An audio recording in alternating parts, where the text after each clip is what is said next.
Indonesia dikenal sebagai salah satu negara yang memiliki pasukan elit terbanyak di dunia.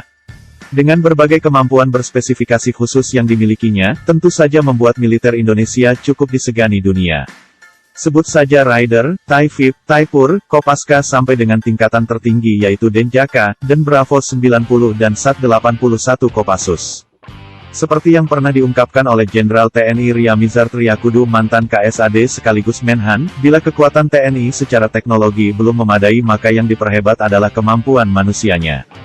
Untuk itu Indonesia perlu membentuk banyak sekali pasukan dengan kemampuan di atas rata-rata satuan reguler agar dapat menjaga kedaulatan Negara Kesatuan Republik Indonesia (NKRI) sesuai dengan perkembangan zaman. Tapi dari sekian banyak nama-nama pasukan yang berkualifikasi elit tersebut, ada satu yang menarik untuk dibahas yaitu Raider. Raider disebut sebagai pasukan elit, karena satuan ini selain memiliki kemampuan anti-gerilya, perang kota, mobil udara, dan anti-teror, satuan Raider juga memiliki pengalaman operasi tempur yang terbilang prestis yaitu berhasil menetralisir gerakan Aceh Merdeka, GAM, tahun 2004 lalu dan membunuh salah satu panglima tertingginya yang bernama Ishak Daud. Saat itu Jenderal TNI Ria Mizar Triakudu selaku Kepala Staf Angkatan Darat (KSAD) mengungkapkan jika pasukan berlambang petir ini dibentuk sebagai jawaban untuk menuntaskan pemberontakan GAM yang dipandangnya sudah sangat meresahkan. Tidak hanya itu, Raider juga dipersiapkan untuk menghadapi ancaman perang modern yang berpotensi dilakukan oleh negara-negara agresor. Saat awal pembentukannya tahun 2003 lalu, sebanyak 8 satuan Yonif pemukul Kodam dan 2 satuan Yonif milik Kostrad dibekukan oleh KSAD untuk ditingkatkan menjadi satuan berkemampuan Raider. Nama-nama satuan tersebut adalah Yonif Linut 100 BB, Yonif 145, Bakti Nagara, Yonif 327, Yonif 401 Banteng Raider, Yonif 507 Sikatan, Yonif Linut 612 Modang, Yonif Linjut 700 Wirayuda Sakti, Yonif 741 Satya Bakti, Yonif 323 Buaya Putih.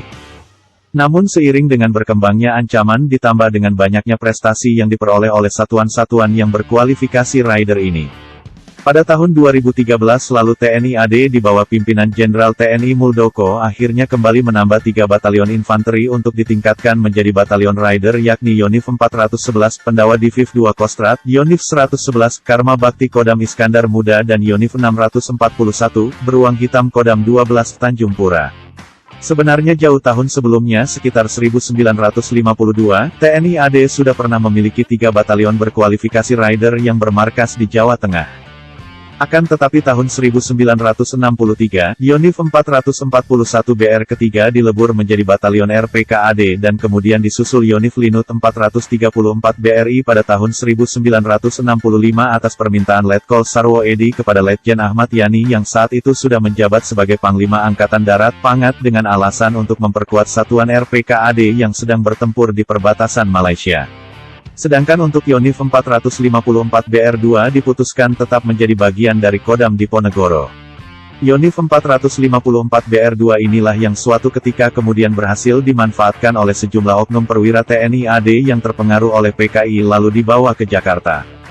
Kembali ke topik awal, keberadaan pasukan berkualifikasi Raider memang tidak bisa diremehkan mengingat kemampuan bertempurnya yang ada di atas rata-rata batalion infanteri reguler lainnya.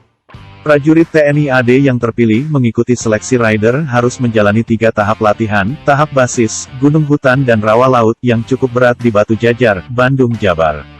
Pendidikan Raider dilakukan selama 6 bulan di bawah pengawasan langsung para pelatih dari Korps Baret Merah Kopassus. Seperti halnya pendidikan Kopassus, selama pendidikan mereka diharuskan melepas tanda pangkat yang tersemat di seragamnya. Hal ini bertujuan agar selama pendidikan di Batu Jajar mereka akan memiliki jiwa senasib sepenanggungan dan kesetaraan sesama kawan. Tidak peduli perwira, bintara ataupun tamtama semuanya mendapat perlakuan sama. Meskipun keduanya sama-sama memiliki kualifikasi Raider, namun terdapat perbedaan yang mencolok di antara keduanya.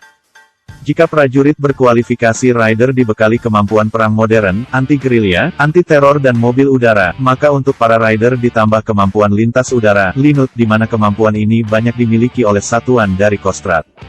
Diungkapkan oleh Kapten Kostrad Letkol Agus Bakti pada 2015 lalu, jika satuan Raider pada umumnya hanya dimobilisasi menggunakan mobil udara, mobut, seperti helikopter, maka untuk para Raider selain bisa diterjunkan menggunakan helikopter juga bisa menggunakan pesawat terbang.